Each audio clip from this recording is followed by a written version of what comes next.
DIY Photography's coverage of Photokina is brought to you by Rode Microphones, Camera Defuse, and Light Blaster. Hi, we're here with Ken Mitchell, president of Lensbaby, and we're going to have a chat about Lensbaby, where it's been and where it's going.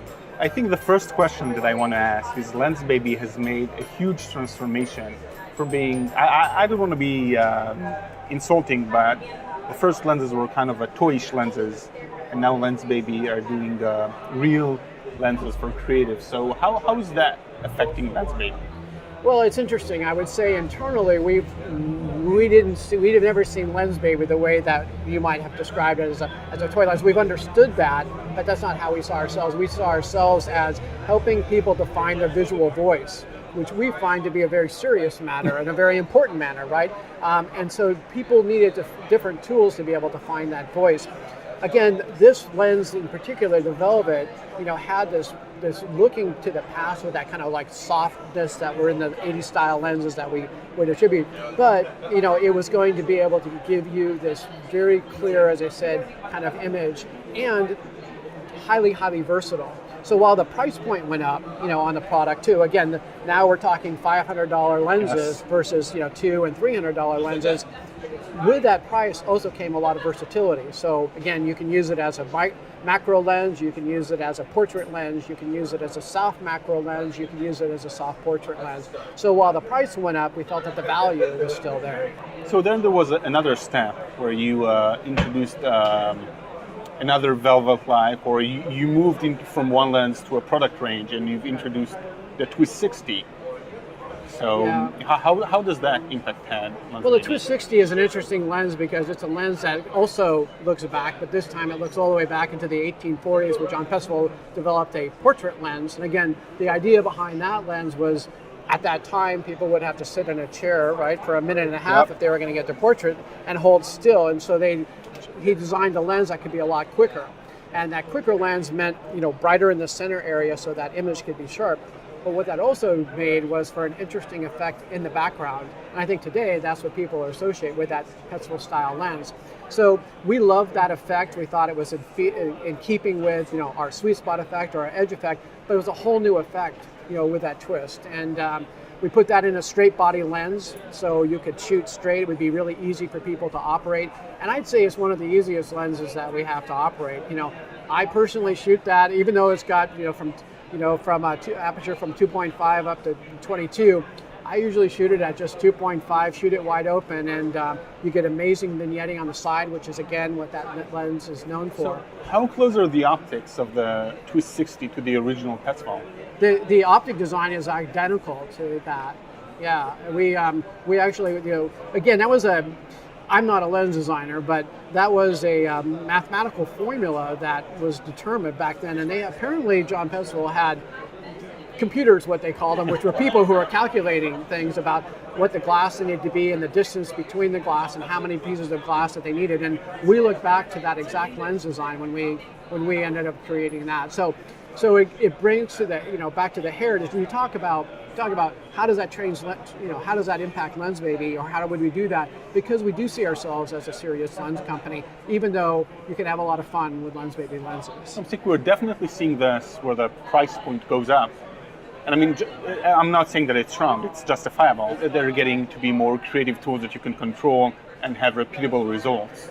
Well, and we're putting metal in places where we might have had plastic in the past and things like that, and so that of course drives the cost up. But it also drives that experience, that quality experience you have when you grab a lens and you hold it in your hands. And again, when you hold a Velvet in your hands, you can feel the quality of the lens. You can feel the smoothness, of the focus ring. You can feel the clicks as you're going through, on the aperture setting here. So that quality of the feel of the lens is important to us too. And I think, again, that's part of where the Lensbaby experience has moved up. So it's not just about the effects that you can get. It's also that feeling that you have in your hand. Because they're definitely objects of desire.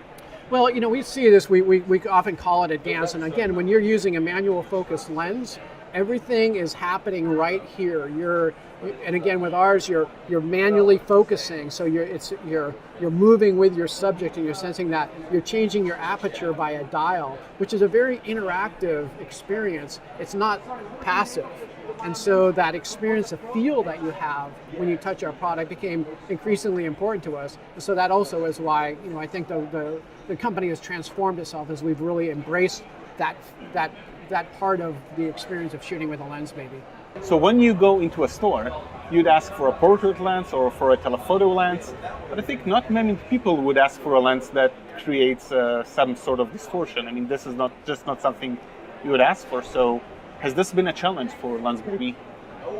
I think it's a question that we ask ourselves quite a bit, because people who know Lensbaby love Lensbaby, and they tell their friends about Lensbaby. So that is an easier audience for us to read. But to the person that's coming first into the franchise, I think those people are saying, perhaps they were like what I was when I walked into a camera store 5 years ago and bought my first Lensbaby. It was, I am tired of my own photography. I need something new. I want to do something different. And Lensbaby was what was recommended to me.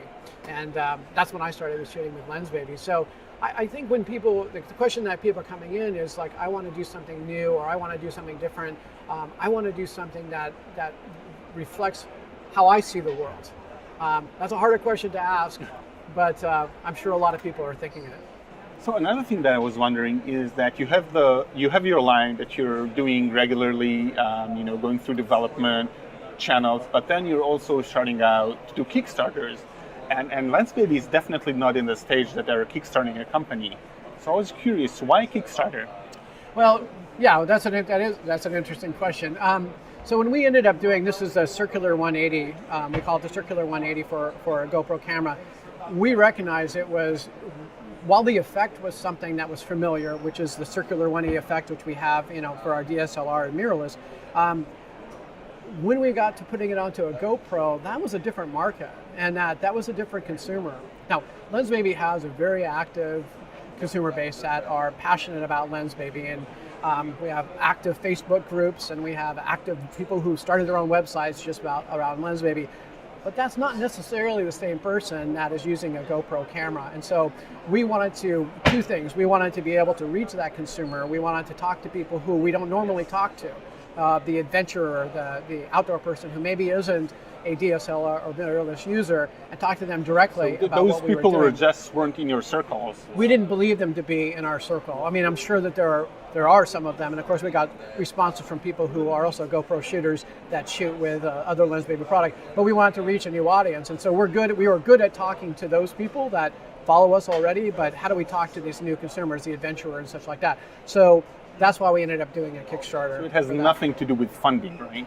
It's no, more of a marketing tool. Well, yeah, I mean, we wanted to obviously fund it because that's the second part of it, is that when we had conceived this product over a year ago, and we went to an outside optical designer and said, hey, this is something that we're interested in working on.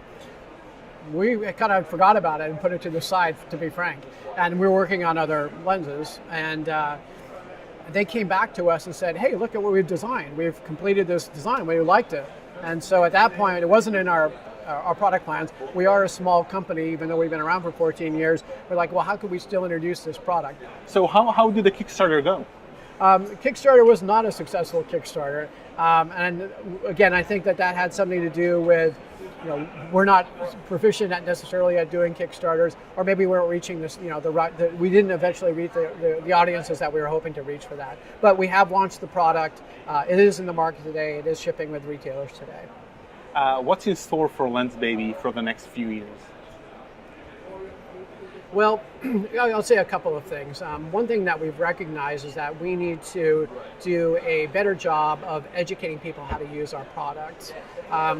Lensbaby is, not the easiest product to use, because a lot of people, when they get their cameras, they're shooting in auto mode, and manual focus is something that takes some getting used to. And in cases like product like the Composer, where you have to turn and twist and change optics, that may not be super intuitive. So we're starting a campaign around education that we'll be putting onto our website. So we're calling it Lensbaby University. where there'll be content that will be on there that you can learn about Lensbaby. And as we go through the years, we want to continue to build that library with workshops from other photographers about how they use it. And so that's a big part of our plan going forward. When is that launching? We've already shot the first content on that, and we're editing it right now, so we should be up and running really in the next couple of months, and then we'll be adding content continuously, over the next few years. So that's an important part, is the education. So we're adding that. In addition, we're continuing to come out with new product, of course. Continue to come out with product in the vein of what we talked about, unique product, product that continues to help consumers find their visual voice. So are we going to have new products at 2016, or should we hold our breath until 2017? Oh, there's something new in 2016. Okay, so we'll keep an eye on you. Yes. Ken, thank you very, very much. Well, thank you. It's been a pleasure. If you like some more cool movies, you can check out this one and you can subscribe to us down here.